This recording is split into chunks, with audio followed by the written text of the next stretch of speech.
In 1987, a charismatic and successful man, Paul Bernardo, crossed paths with Karla Homolka, an attractive and intelligent woman. Their meeting sparked a whirlwind romance that appeared to portray the image of love's perfect match.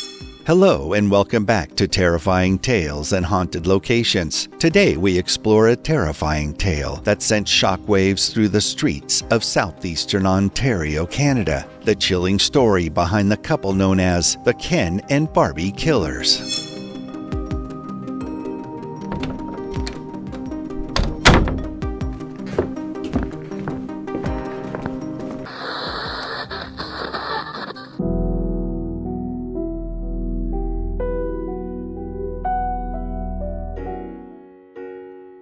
Family and friends frequently referred to Paul and Karla as the Ken and Barbie couple due to their good looks, charm, and seemingly perfect life. Karla, the oldest of three well-liked girls in the community, was enthusiastic and spent much of her childhood playing with Barbie dolls. Despite her strong-willed nature, while she had the typical characteristics of most young girls from small towns, it became evident at a young age that she might not be all sweetness and light. As Karla progressed through adolescence, she transformed from a popular and outgoing girl to a teenager with a darker side. Her behavior became peculiar to some friends, who described her as somewhat bizarre. Karla's growing interest in the occult became evident through her frequent interactions with the Ouija board, revealing a heightened interest in death. A friend shared an incident in which Karla went to the backyard and exhumed the body of her deceased pet.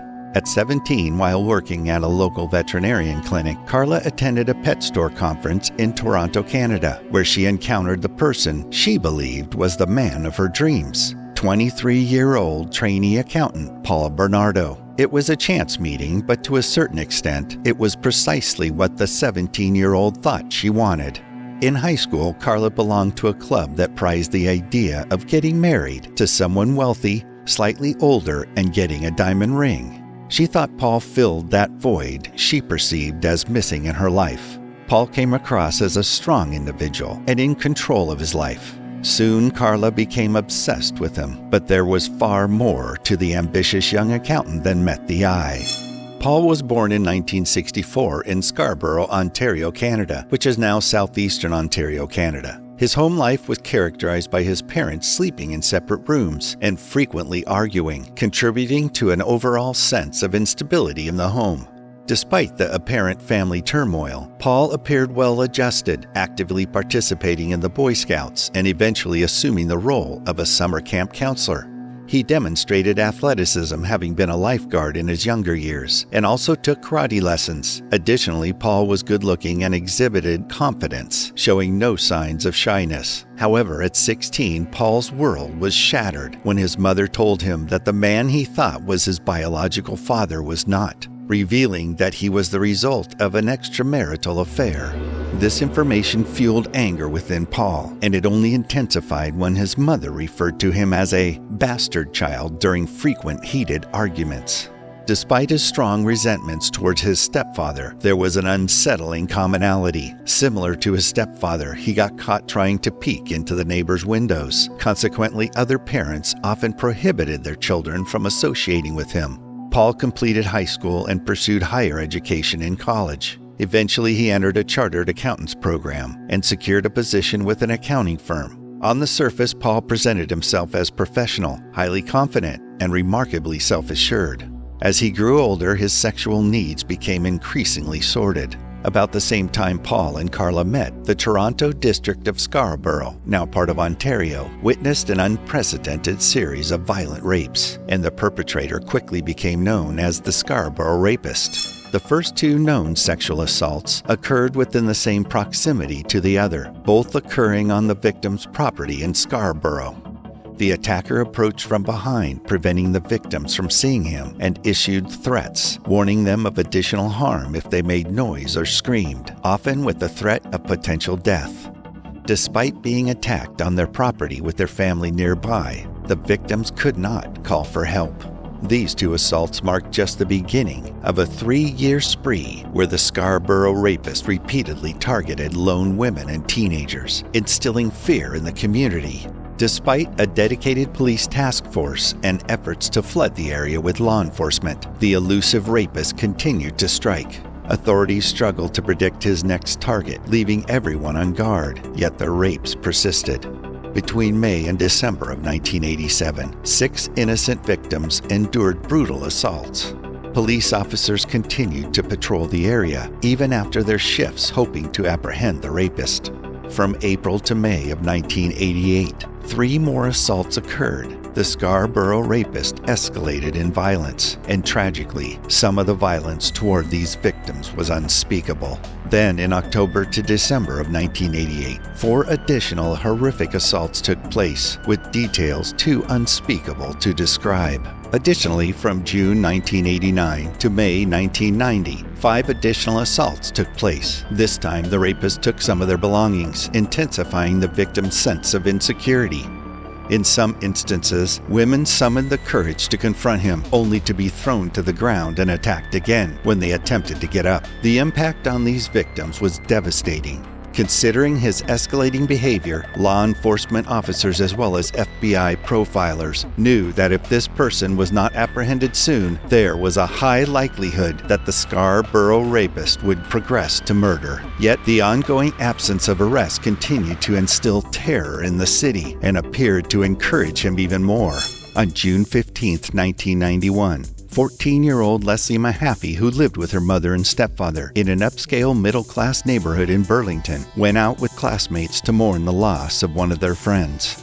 The following morning, alarm bells rang when her parents realized she hadn't returned home the previous night, an unusual occurrence for Leslie. Detectives immediately launched a search for the missing schoolgirl. On June 29th, 14 days later, as the water level lowered on nearby Lake Gibson, a canoeist happened upon what later would be determined to be one of Leslie's dismembered body parts.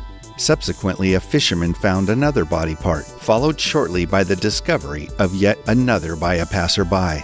Shockingly, Leslie's body had been dismembered, with the pieces encased in 8 concrete blocks. Due to incomplete solidification of some portions of the concrete, the body parts began to surface. During the process of dredging the lake, the remaining parts of Leslie's remains were uncovered. For Paul and Karla, the 29th of June held a vastly different significance. On that very day, they were celebrating a fairy tale wedding. At 21, Karla's Prince Charming, 5 years her senior, shared her enthusiasm for their fantasy wedding. To onlookers, it seemed like the dream marriage of an ideal couple. However, the true story of Paul Bernardo and Karla Homolka was far from a fairy tale. In 1990, after 3 years of causing terror throughout the Toronto area, the police finally caught a break in their pursuit of the Scarborough rapist, who had committed 17 known assaults. Up until that point, the rapist had been meticulous in ensuring that his victims couldn't provide accurate descriptions of him. However, in May, he became brazen and attacked a female from the front. This incident provided the first glimpse that allowed the creation of a composite drawing to aid the police in identifying the suspect. Once completed, the composite picture began circulating in the area, and eventually a lead revealed a striking resemblance between the image and 25-year-old Paul Bernardo. Paul was quickly located and called in for questioning. Upon arrival at the police station, he appeared neat and composed, wearing a button-down shirt with a tie and well-groomed hair, a perfect embodiment of an all-Canadian boy image. Throughout the interrogation, he maintained a remarkably calm and collected demeanor. As the discussion veered towards his relationships with women, Paul asserted that he had never experienced any problematic issues with any previous girlfriends and disclosed his relationship with Karla Homolka. In November of 1990, the name Karla Homolka didn't carry any significance for the detectives. Displaying the characteristics of a skilled psychopath, Paul managed to convince them of his innocence. Paul was one of 700 persons of interest currently being investigated by the task force, which had already collected DNA samples from over 100 suspects. When questioned, Paul willingly provided samples of his hair, saliva, and blood. His immediate cooperation effectively diverted any suspicion away from him. Although the police collected the sample, it remained on the shelf for 2 years. In 1990, Paul spent considerable time with Karla's family and eventually became engaged to Karla. However, Paul's sexual fantasies continued to escalate. He became attracted to Karla's younger 15-year-old sister, Tammy. Notably, Karla and Tammy bore a striking resemblance. However, Tammy admired and looked up to him solely as her sister's boyfriend. Paul began pressuring Karla into arranging for him to have sex with Tammy, and the most disturbing thing was that Karla did just that. 6 months before their wedding, Karla decided to gift her younger sister to her boyfriend for Christmas. The problem was that Karla knew that Tammy would not go along with it, so Karla stole an anesthetic from the vet's clinic where she worked. They had planned to sedate Tammy and then sexually assault her, assuming no one would know. While Karla's parents were still at home, they carried out their plan. As the rest of Karla's family slept, leaving only the three awake, they began drinking. Tammy, in the course of becoming intoxicated and drugged, eventually passed out. It was at this point that she was sexually assaulted. Unfortunately, things took an even more tragic turn as she began to exhibit distress symptoms, turning blue, vomiting, and ultimately suffocating to death. In a hurried attempt to conceal the truth, they devised a cover story presenting Tammy's death as a regrettable accident. While Karla's family mourned the tragic loss of their daughter, Karla and Paul remained focused on their upcoming dream wedding in June.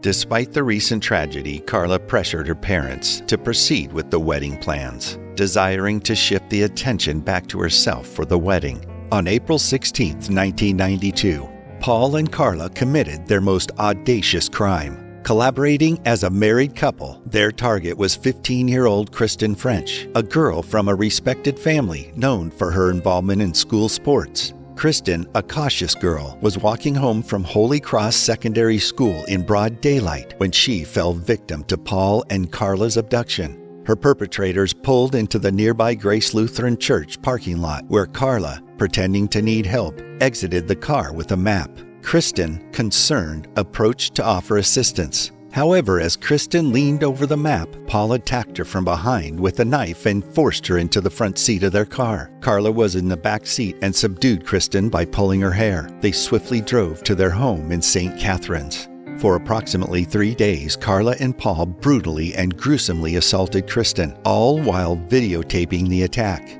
After degrading and brutally sexually assaulting Kristen, Paul strangled her to death. Paul and Karla then proceeded to bathe and scrub Kristen's body and cut off all her hair in an attempt to hinder identification, then dumped her nude body beside a country lane in Burlington, about 45 minutes from St. Catharines, very close to the cemetery of Leslie Mahaffey. As time went by, the once happily married couple's harmony unraveled after the murder of Kristen French. Paul and Karla's relationship began to deteriorate, marked by Paul's descent into a delusional world and not so surprising onset of abusive behavior towards Karla. As the abuse escalated, Karla eventually left him. This turn of events signaled the beginning of the end for the killers. The case took a pivotal turn when Karla Homolka went to the police station and filed a formal complaint against Paul for her abuse. This formal complaint played a crucial role in cracking the case wide open. As Karla filed charges against her husband for assault, the DNA samples collected by the Scarborough Rape Task Force over 2 years earlier finally emerged. The anticipated DNA results confirmed a match with Paul Bernardo for the Scarborough rapes. Detectives seeking answers questioned Karla. She claimed that Paul had confessed to her about the Scarborough rapes, but did not implicate herself. Paul then was taken into custody. When officers began to interrogate him, he transformed from a previously quiet and unnervous individual into someone who refused to speak.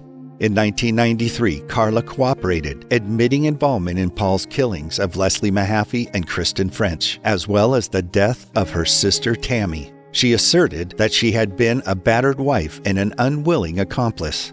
Faced with limited evidence against Paul for the murders, prosecutors sought a witness to secure a conviction. The sole recourse to incarcerate Paul hinged on Karla's testimony, so in return for her cooperation against Paul, a deal was agreed to, resulting in the sentencing of Karla to 12 years in prison. However, before Paul's trial, a revelation emerged that cast Karla in a new light. In the bathroom ceiling of the couple's St. Catherine's home, a collection of shocking home video cassettes was discovered. These many cassette tapes bore writing unmistakably in Karla's handwriting and would reveal Karla raping and torturing Leslie Mahaffey, Kristen French, and even her own younger sister Tammy. And if the video cassettes weren't shocking enough, they unbelievably revealed Karla not only participating in the torture, but enjoying it. The shocking revelation of the videotapes documenting the torture and murder of their victims would later serve as key evidence against them. The public began to speculate whether Paul had committed murder before meeting Karla and questioned if she had been the motivating force behind the killings. Yet what remains undeniable was that Paul and Karla were a lethal force as a pair. In 1995, both were found guilty. Paul received a life sentence without parole, while Karla, due to her cooperation, was given a reduced sentence of 12 years. Now, one half of this lethal force roams the street as a free individual. Now, we have a question for you. Were Paul and Karla inherently born killers, or did their upbringing shape them into monsters? Share your thoughts in the comments below. That's all for now. Don't forget to like, comment, and subscribe if you enjoyed the video. It helps out the channel. And let us know if there are any other stories that you would like us to cover in the future. Until next time, thank you for watching.